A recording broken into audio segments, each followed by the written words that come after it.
This episode is brought to you by LifeLock. Between two-factor authentication, strong passwords, and a VPN, you try to be in control of how your info is protected. But many other places also have it, and they might not be as careful. That's why LifeLock monitors hundreds of millions of data points a second for threats. If your identity is stolen, they'll fix it, guaranteed, or your money back. Save up to 40% your first year. Visit LifeLock.com/podcast for 40% off. Terms apply. The Red Apple Media Podcast Network presents This is Protecting America. Now, here's Emmy-winning journalist Rita Cosby. And welcome to another edition of Protecting America. I'm Rita Cosby. An arrest has been made in the Gilgo Beach, Long Island murders, and there are so many unanswered questions about the case and the suspect. And joining us now is Mike Sapraicone. He is a retired New York Police Department detective and also a nationally recognized security expert who is a global security firm in the heart of Long Island, employing 600 active and retired members of law enforcement. Mike, really great to have you here on the podcast. Oh, Rita, thank you so much for having me here tonight. What was your reaction to the fact that this guy, a family guy, father of two, married right there in Long Island, that he is the suspect? Well, first of all, I think it's amazing what the Suffolk County District Attorney's Office and the Suffolk County Police Department and the State Police and the Bureau, FBI, and NASA put together to form this task force and actually solve a case that's been going on for 13 years. So I think it was just incredible teamwork and police work. And, you know, sometimes I guess I wasn't so surprised when you see where it happened or the information given.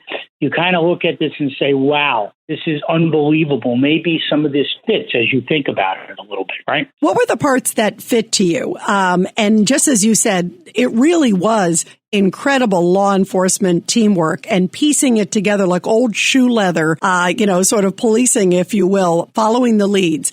What struck you the most? Well, Yerman seems to be a pretty smart person. He's an architect, right? He lives not far from the area in the general vicinity of Gilgo Beach, okay? And he was able to elude the police for so many years. So it wasn't an amateur. It wasn't somebody who had no idea what they were doing. It was somebody who was calculated, thought about the process. This wasn't just a crime of opportunity. This was a well-planned situation, as if he's building a house as an architect. So to me, that wasn't surprising when we found out who the suspect was, that those things kind of fit. This wasn't just somebody off the street who, like I said, it wasn't a crime of opportunity. This was well thought of and planned. Walk us through the history. You're a guy from Long Island. Walk us through the history of what happened with these other incidents. Obviously, the bodies coming up. We know part of what sort of started it was Shannon Gilbert called, of course, authorities and said, I'm being followed. And that's what opened the door to the Gilgo 4, the bodies being discovered ultimately. And then ultimately they found hers too as well later. But walk us through sort of how this sort of became revealed, because the whole country was on edge. Well, we don't even know how far back this really goes or what else other than those 10 girls. I'm not sure exactly how far it goes, but as of 2010, after that incident about being followed, they found the first 4 bodies right there within like a 10 to 20 foot similarity from the beach or from the road. And then as they kept doing their investigation, they found more and more and more bodies. And they started to put it together and see, I think originally they had said, someone asked, is there a serial killer? And I think the commissioner at the time, his wording was, well, we don't know if it's a serial killer, but it has some similarities. Well, as a detective, if you don't think that this is just not a coincidence that you find 10 bodies in the same area, it wasn't like a local dumping ground. So that I thought was very important. And I think that was a big part of giving investigators some leads into what was going on with this. Also, the bodies were discovered, at least some of them clearly wrapped in burlap. Kind of describe how that was also unique, too. Well, I think at first they thought it was like, a lot of times the police department will not give out a lot of information. We'll give out little bits of information just to kind of keep the media happy and to kind of feed out some stuff. But they won't talk about exact things because you want to wait until you've made an arrest or gotten some suspects. And then maybe that person knows a little bit more about the stuff you didn't give out. And that kind of helps you to say, wow, we have the right person here. So that burlap, I think people thought it was kind of the burlap that was around trees. You know how when you plant trees? Well, that's not the kind it was. It was used for other things, and that kind of matched, like more of a camouflage type of burlap. So that, when they found those things and they started putting it together and doing their investigation, I believe they said this is completely different than we thought, and this is not just going to lead us to a landscaper or to a nursery or to some place like that. This has a little bit different touch to it. And also, the bodies, some of them obviously were decomposed. They were skeletal remains. The fact that they, as you just pointed out, they were so close to each other and sadly sort of the similar MO, if you will, with the burlap. Right away, did that sort of trigger, oh gosh, we've got something really serious on our hands? Oh, without a doubt. I'm sure it did. And again, police don't want the public to panic and worry they can't go out. You can't go to the beach. You can't go out at night. So I think they kept as much as they could under wraps and let it just ride out as they held their investigation. You look at something, and we call this a cold case, right? And you're familiar with that. At some point, homicides or any case go cold, and a new fresh look at it, fresh eyes on a case sometimes brings out things that were missed in the past. And I think that is really what happened here. And they really put a team together to look at every single thing and try to review this case from the beginning. And a lot of things started adding up as they reviewed it. In fact, Suffolk County District Attorney Ray Tierney made it like his vow that he was going to, assign a task force and try to solve this case. And kudos to him, like you just said, for organizing this really amazing consortium of law enforcement. And I use the expression, Mike, of sort of good shoe leather, because it really is incredible how they piece together the burner phones, the DNA, the wife's schedule. I mean, all these things. Let's walk through some of them. The burner phone I thought was really interesting. The suspect was using burner phones. Describe that, because, obviously from your great experience in law enforcement, me having the pleasure to cover law enforcement for many years, usually it's gang members, drug dealers who are using burner phones. Describe kind of who uses burner phones, and that sort of opened the door to someone interesting too. Well, I think over the years that's changed. Okay. And, you talk about shoe leather and detectives really walking around and gathering information. So you certainly had that here in this case. And then you certainly had the new technology of computers and DNA and being able to track these phones and get pings on these phones. So most people, it used to be just drug dealers, gang members, they had these throwaway phones. Now it's become more of a common thing and used for other crimes, okay? So what he did was, I believe he had a different phone for each of these 4 homicides, or the 3 at least that he's being charged with, and they're looking at a 4th phone. And what they were able to do, and really only the FBI has this capability, they were able to lock this into like a box, and that's what they call it, a box area. And that box of those phones formed around the Massapequa Park area. And then they were able to make another box of where these other calls were coming from or going to, and they were in the Manhattan area, the Times Square area where his office was. So now you had these 2 points of reference. And now what they were going to start to do was to see how they connected those references. Who did they have in that Manhattan area that was also in that Massapequa Park area, and how often were these phones used? So that's a great bit of technology that developed over time. I think they had that very early on after the initial investigation, but they had nowhere to go with it. They didn't have other pieces to the puzzle. So they were certainly putting this puzzle together for the last 13 years. But then, like I said before, it kind of went cold, even though I noticed they had some information from a possible pimp for one of the girls who had described this guy as an ogre, okay, a horrid-looking person, a big, huge man. But he had also helped them out with the description of a car. And I think they had that information on the car, and they looked at that for many years trying to put that together. But they kind of ignored the description, I believe, at first. Yeah, it's interesting because they go back now. Obviously, boy, you see the guy. And in fact, when the perp walk happened of this guy, Rex Heuermann, he is huge. He's 6'4", a big guy. Like, that was the first thing that stood out to me, is how big he was, towering over, the detectives. And this pimp, as you talked about, described a big guy. Someone also, I think it was the same one who described the Chevy Avalanche, and he had a Chevy Avalanche. Apparently he had another one, I think, in South Carolina too. I mean, so it is really amazing to put that together. When you hear that too, also the pimp, they recalled the pimp back in, I understand too, also, and said, hey, let's re-interview him. Let's have him kind of walk through through this. It's amazing, too, as you said, he lived near the area, too. Did that surprise you or it didn't? Because just given the area that he kind of had to know the area. Well, that's a big point to it, familiarity, right? And he seemed to be familiar with the area. Could have been somebody who grew up there, somebody who went to the beach there in summers, or somebody who lived there. I wouldn't say this was an out-of-town person. This was certainly, in my eyes, a local person. And, it's interesting. I think he has property down in South Carolina, and I believe he has some property in Vegas. And I know that they're starting those investigations. Or in actuality, they've probably been looking at those for a while, right? I wouldn't be surprised if you start hearing other little things come out of locations down in South Carolina and out in Nevada or Las Vegas part of the area about other things that kind of match. And I know they're going to be looking at all missing persons. They're going to be looking at all, they use the term sex workers. I was, an older cop, I still call them prostitutes, right? But they're going to look at those things and find out how many missing sex workers or prostitutes there are in those areas, how many unsolved homicides do they have that might match this. So this is going to go nationwide, and they're going to look at every possible match or everything that might just have a little inkling of that this could be the same type of case. Shopping is hard, right? But I found a better way. Stitch Fix online personal styling makes it easy. I just give my stylist my size, style, and budget preferences. I order boxes when I want and how I want. No subscription required. And he sends just for me pieces, plus outfit recommendations and styling tips.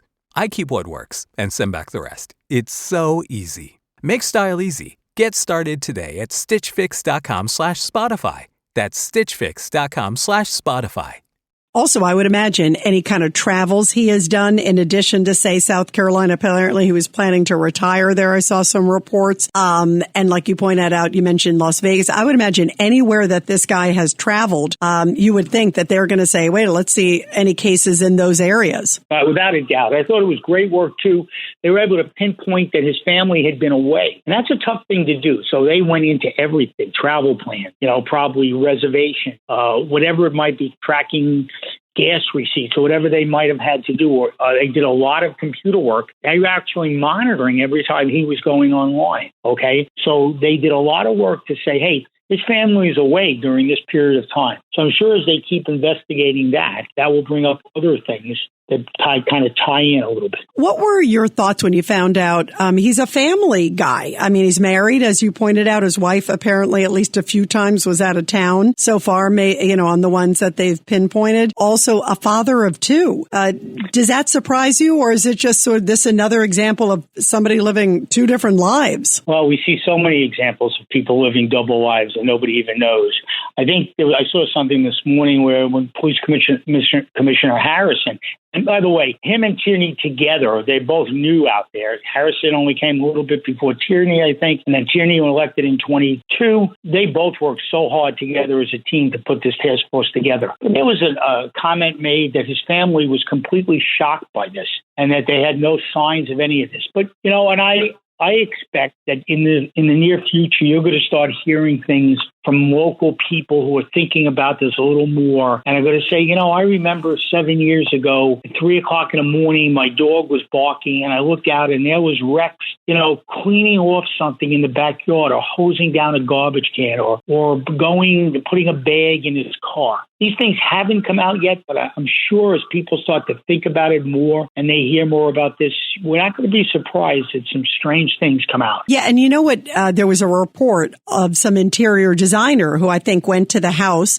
This is before all of this, obviously. And for some reason, he didn't want to show her a downstairs basement room. And there were reports that I guess in that basement room, there were tons of weapons. He, I think, had a hunting permit, hunting and target license, I think he had. But it was sort of like this blocked off room where he wouldn't let anybody in, at least not this interior designer. And she said it struck her. So maybe there was some secret room and a doll in the room. I mean, there's all these stories there. But it's really kind of chilling. But it makes you wonder, did the family, were they kind of blocked off from that room too? Right. And I'm sure we'll hear more about that. But then what did that person do with that information? Now, I'm not sure. Did they come forth years ago? Or is that something now after this arrest that person came up and said? So that's interesting, too, to see. A lot of times people see things and they don't, we use that thing, if you see something, say something. People don't. People say, I don't want to get involved. It has nothing to do with me. It seemed a little weird, but I'm not going to say anything. What if I'm wrong? So I'm just curious how that came about. But, you talked about the weapons. Apparently he had permits for at least 92 weapons. I think after they did their search warrants, they came up with close to 200 weapons or so. So that's a little bit scary in itself. I mean, what do you need 200? What do you need 92 weapons for? And I'm curious to see why departments, and I'm not knocking the Nassau PD or the Suffolk PD or City PD, but why would somebody have so many permits, or the state for hunting? With guns, 92 guns. It just seems a little excessive to me. Well, right? and one of the things, by the way, also apparently, I guess there's no word yet that he had any sort of criminal record, and, in terms of prior to this. But it is interesting, the number of guns. And by the way, the number of guns also is part of the reason that clearly they were really smart to get him as he was at the office. And in fact, it was like amazing teamwork you could see on the video where they approach him. I think he was leaving his office and it looks like he's standing almost by a newsstand or garbage can or something, and they boxed him in. They cornered him in, which would also explain why they wanted to do it at the office versus at the home. Correct. Yeah, they didn't want him anywhere near those weapons. So again, great police work. But that's what cops and detectives do, Rita. It's not surprising to most people. That's the way their everyday lives are. They set this up. They practice this stuff. They work together as a team. It's just a great arrest and a great investigation. Very, very happy to see this come to some kind of closure. I mean, in a homicide, always difficult to bring closure to the victims' families and stuff, and you try your hardest. But this also brings closure to the police officers and the detectives who work these cases for years. And that's a big deal. That's the kind of reward we get as investigators and law enforcement, to be able to bring something to a good conclusion and try to bring closure to those victims' families.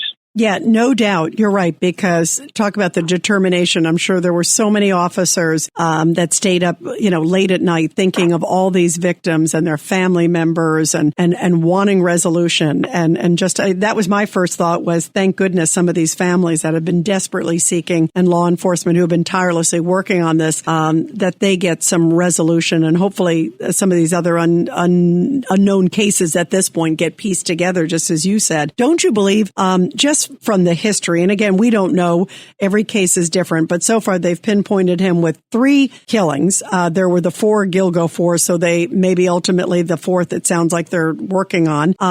But isn't it sort of typical that somebody like this, there's probably other cases out there, I would assume at least other crimes. We don't know that for sure, but it's not like somebody suddenly does this, I don't think. I think there's probably, what's your sense of, do you think it's going to open maybe many other cases? Well, everybody has to start somewhere, right? So what you say is very possible. This could have been the start of it. I'm sure as we go on, we'll find out what his reason for doing this was. We're going to find out he was mistreated as a child. He was mocked by a girlfriend. We're going to find out different little things that will kind of add up to where his psychic is on these situations. But I wouldn't be surprised if you find something somewhere else. And something that's on my mind and hasn't been mentioned by the police at all, but you always look at it as a detective. Was he working with someone? Is this all done alone? It's just only him. There's still 6 more bodies. They're not going to rush to any conclusion here. There's plenty of time now. They have a suspect. They're going to look at everything to try to tie him in, I'm sure, to all of these. But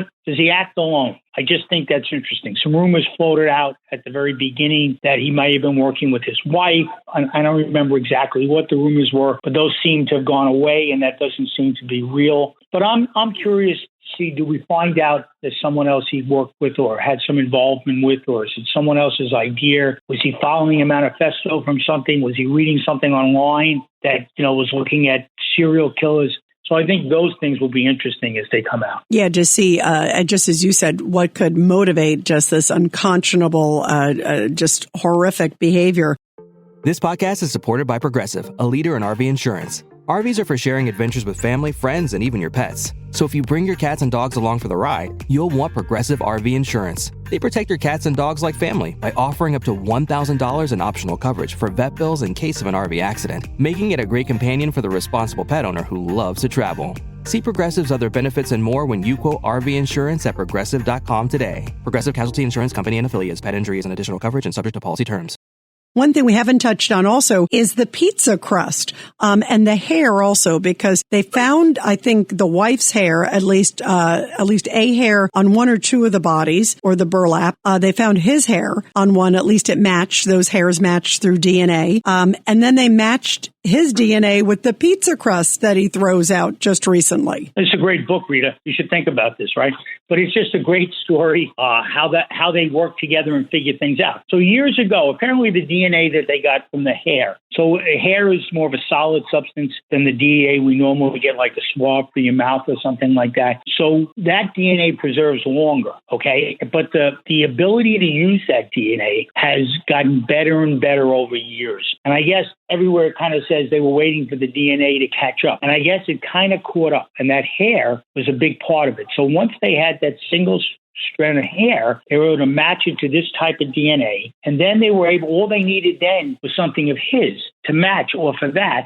And the pizza, great work by the detectives. to watch this guy throw the pizza away and be able to get that pizza out of the garbage without someone yelling and screaming. And what are you doing? Hey, leave that alone. You know, something like that from a city street corner. I would imagine that I'm just thinking, if they had seen him dump things or do things on his way home, I wouldn't be surprised if there was a detective lying on the ground dressed like a homeless person, just waiting for him to throw something out and to get into the garbage can. I don't know that. I'm just assuming that would be a pretty cool way to do it. If I was one of the investigators, if I was the lead investigator, I'd be thinking of that, waiting for him to throw something out in the garbage. But it was tremendous the way they matched the pizza DNA to the DNA from the strand of hair. And I think that really was kind of what put it together. Apparently, though, they had that over a year ago, right? And they were waiting to get more evidence and more evidence. You always want to make sure you have the best case possible once you make an arrest to get a conviction, right? You don't want to make an arrest and lose it over something stupid or something you didn't do proper.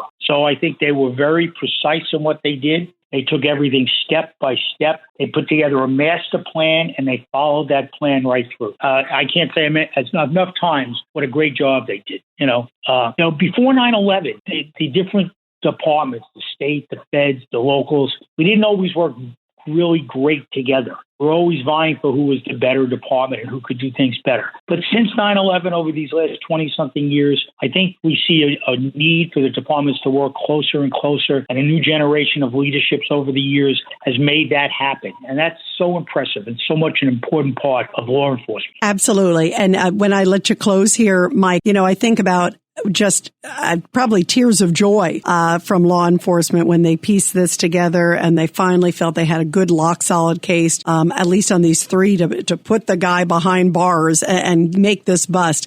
Just personally, what do you think this meant? And also, it means so much to the community and to America, but especially to everybody who just had their heart and soul in this. It's so important that people realize what law enforcement does and what police officers and detectives around the country do. And sometimes as we talk about this crazy place we're living in nowadays, the fun police, we don't need police. It's so important that people see the work that goes on here and how much these people care. This weren't these detectives' families. It wasn't part of their lives, but their job is part of their lives. And their job is so important. They want to bring closure to people and help people. I think that's so important. But a key thing to think of here, Rita, too, this isn't over. These guys will maybe take a little, have a little smile, have a cocktail, pat each other on the back, but they're jumping right back into this the next day. And they're looking to solve the other 6 homicides. And they're going to keep working on this. This is not going away. They're not going to be happy until each one is solved, each case is brought to an end, and they've got the right person and has that conviction. Yeah, absolutely. And bravo to them for staying with this and giving answers, hopefully, on so many other cases, too, as well. Everybody, be sure to subscribe and share to this very powerful podcast. Mike Sapraicone, first of all, thank you so much for your great service to our country. And also, obviously, bravo to all the tremendous men and women in law enforcement who piece this together and work so hard and tirelessly every single day. Well, Rita, thank you so much for having me. I really enjoyed it. And everybody, I'll be back soon with another great edition of Protecting America. And of course, you can catch me every weeknight, 10 p.m. to midnight on the legendary WABC Radio. This is Rita Cosby, and thanks for all you do to protect America.